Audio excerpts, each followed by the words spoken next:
时2个月，我们终于集齐了，从中国自驾去欧洲环亚欧大陆的所有证件。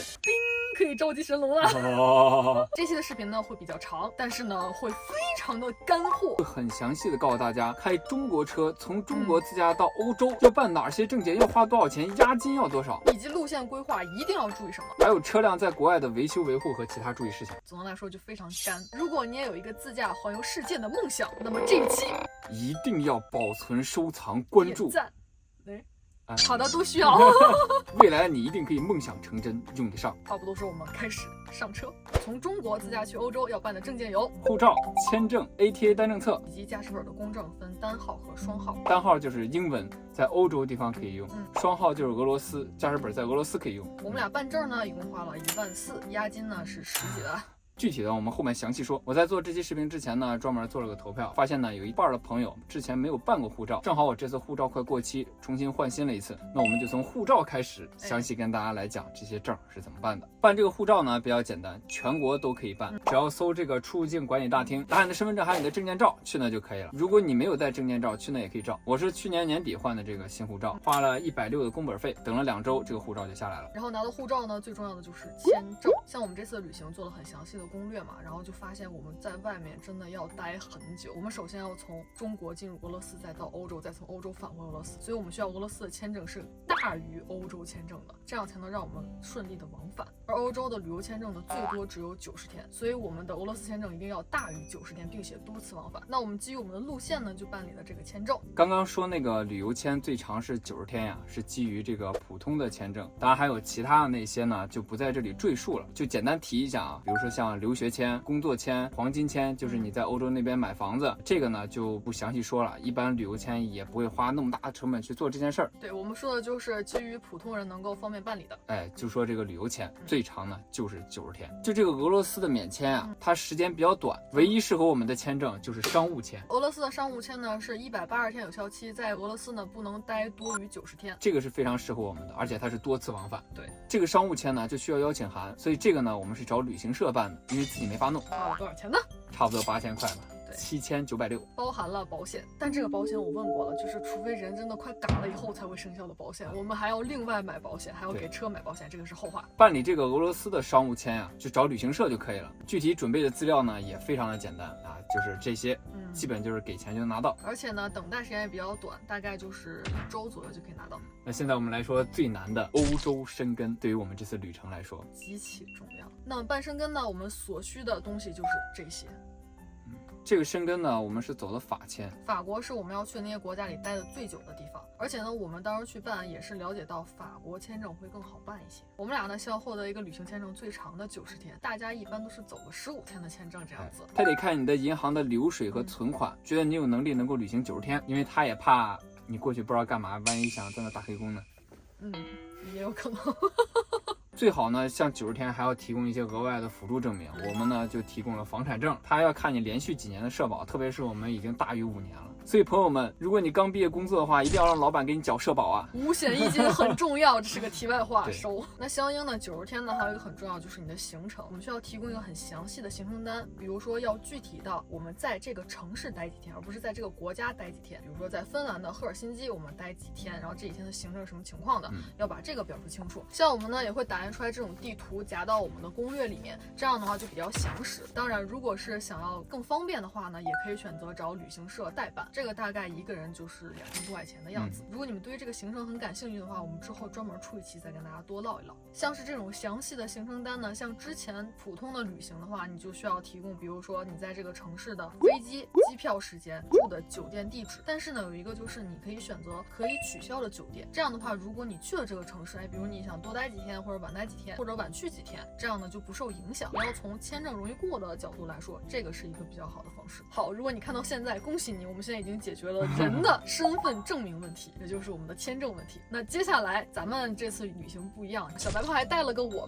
们需要给小白胖一个身份。接下来就是车的护照办理，因为我们是单车环游亚欧大陆嘛，没有车队，所以 ATA 我们是自己办理的。这个 ATA 单证册呢，就是长这个样子的。这个呢就是小白胖的护照。这个东西呢，如果你找中介办，他要收你2到3千块钱，但是你要自己办呢，非常快就可以办完。对，而且不用花钱。我们当天去办的，也没有看到其他人，1天搞定。这个 ATA 呢，一共有2种办理方法，一种是线上，一种是线下。我个人认为现场办是最快的。线上呢，你要登录这个网站，进这个网站之后呢，第1页是填你的基本信息，姓名、电话、身份证正反面照片，然后第2页呢就要写你要去哪个国家，这个国家其实不用全部填。如果我们要去欧洲这10几个国家的话，我们其实只要填写这个出入口岸的那个地方就可以了。但是这个标点符号啊一定要注意，退回来了好几天，就是因为这标点符号。这个填完之后呢，最后1页就是要把你的这个车辆行驶本上面所有信息都填上去。填完之后，它有问题会给你非常详细的解答。如果你看不明白的话，可以打电话。通过之后就来了很关键一步，交押金。就是说，相当于你办这个东西可以不掏1分钱，但是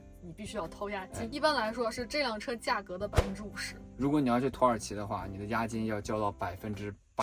大家可能会想，押金嘛，交100%也能退，对吧？不是的，这是有风险的。首先，你必须得是车回来，这个 ATA 呢也不能丢。一旦是你的车在国外因为故障或者是因为车祸回不来了，不好意思，钱会非常难退。如果你这个 ATA 单证册丢了，车回来了，不好意思，钱也很难退。如果你的车又坏了，这个本又丢了，基本上就再见了，跟自己的押金。所以说这个押金啊是有风险的，尤其是像我们出去这么久，这个风险值就会变得越来越大。我先把它放到保险柜里。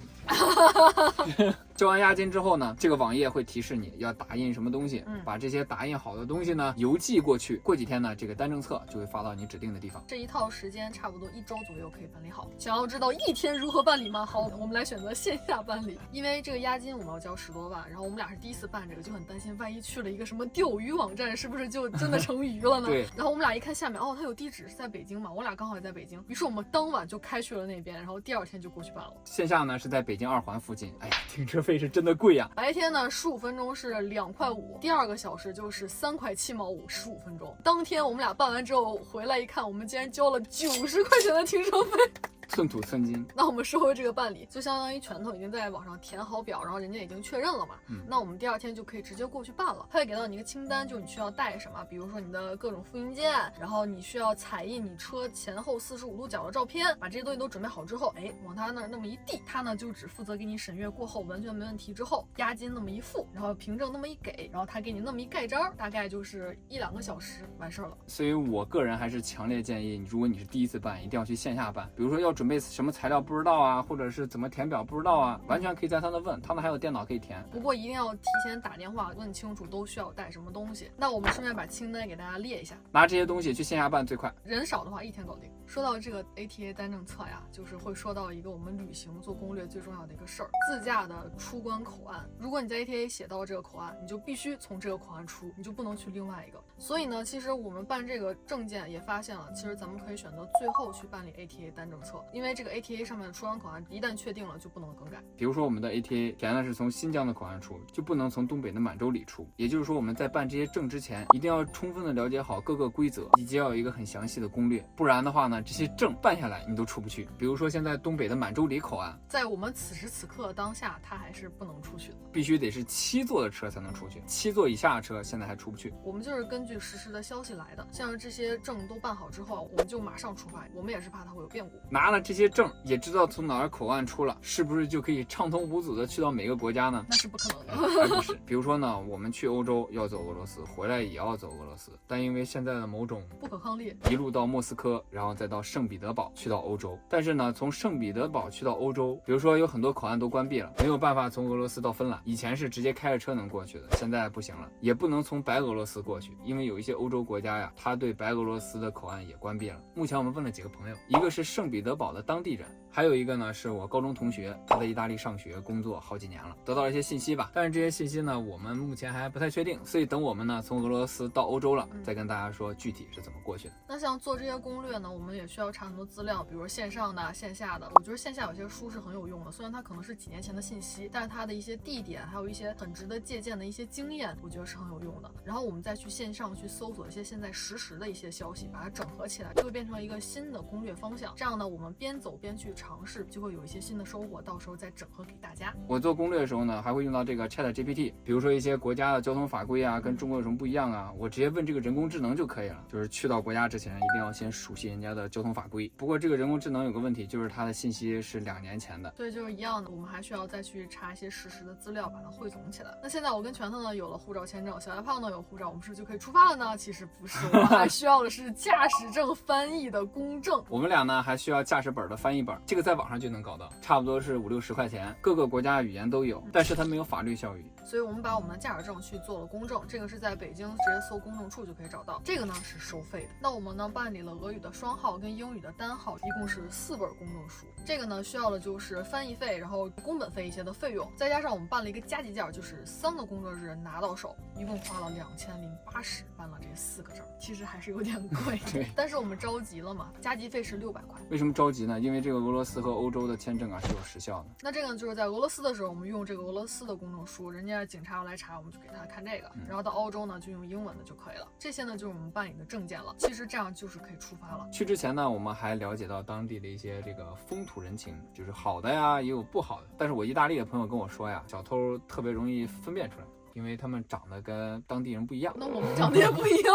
但是他们长得就我们也能一眼看出来，你知道吗？就是他一眼能看出来我们就是肥羊，我们一眼能看出来他们就是屠夫，是这种感觉吗？对，他跟我说不用担心，他都在那生活好几年了。然后俄罗斯的朋友呢跟我说了一些，但是这个呢就不太方便说了，就真碰到再说吧。那其实呢，在车上面我还准备了很多小礼物，是我之前在景德镇买的一些小瓷器，然后我还买了很多中国结，这样如果到了国外有人帮助我们呀，或者是遇到了很多有趣的人，我们就可以送给他一些小礼物来表达我们的友好嘛。为什么会有这个想法呢？因为我们之前环游中国500天啊，碰到过很多人，然后呢有我们的观众，也有帮助过我们的人，也有我们觉得很有趣的人，但是就2手空空，就让我觉得非常的过意不去。所以为了弥补这个，接下来我们开去这个口岸还需要很长一段旅程嘛。那如果你碰到我们了，不用担心我俩社恐，你就大胆的上前来，我绝对伸手就送你礼物，真的。暗号就是青山不改，绿水长流。什么鬼？那真的很羞耻。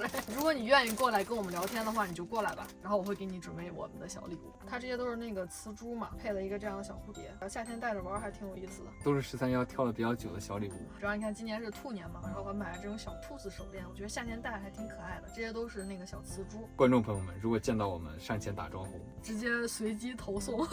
还有这个小草莓，这种手机链我觉得很可爱，就希望我们新的一年没有烦恼，没有忧愁，只有快乐，因为它是草莓嘛。总之就是一些小礼物啊，咱们礼轻情意重啊，大概就是有这一包的东西。最后呢，就是行程当中的汽车的维修与保养，这个我在买车之前就考虑好了，因为我们这个车呢原产地就在意大利，意大利的货车、警用车、医务车都是这个，所以去那边呢就相当于小白胖回娘家了，特别好修。但愿如此吧，我们到时候可以实际的感受一下，再跟你们实时的说。不过呢，车上如果平时会出现一些小的损伤啊，或者是一些故障啊，小船师傅也是可以修的。这1年半的房车旅居，它是没有白开车呀。准备了很多专业的工具，比如说什么轮胎补胎的，还有一些换胎的工具，然后还有这个应急电源等等乱七八糟的工具吧，车上都有，什么扳手啊、改锥之类的，老粉都知道。所有朋友们，大家准备好了吗？我们要开新板块了。录完这个视频，我们就回家放一些贵重的东西，就出发了。比如说13·1一些金首饰、金项链啊，比如说你的游戏机啊。我游戏机也要放吗？随便了。我们回去呢，主要放一些大件的、不太需要的东西，然后我们就尽量空一点的车出发。毕竟我希望的是满载而归啊，朋友们。去一趟不得消费消费，青山不改，绿水长流。关注我们，一起开始亚欧之旅。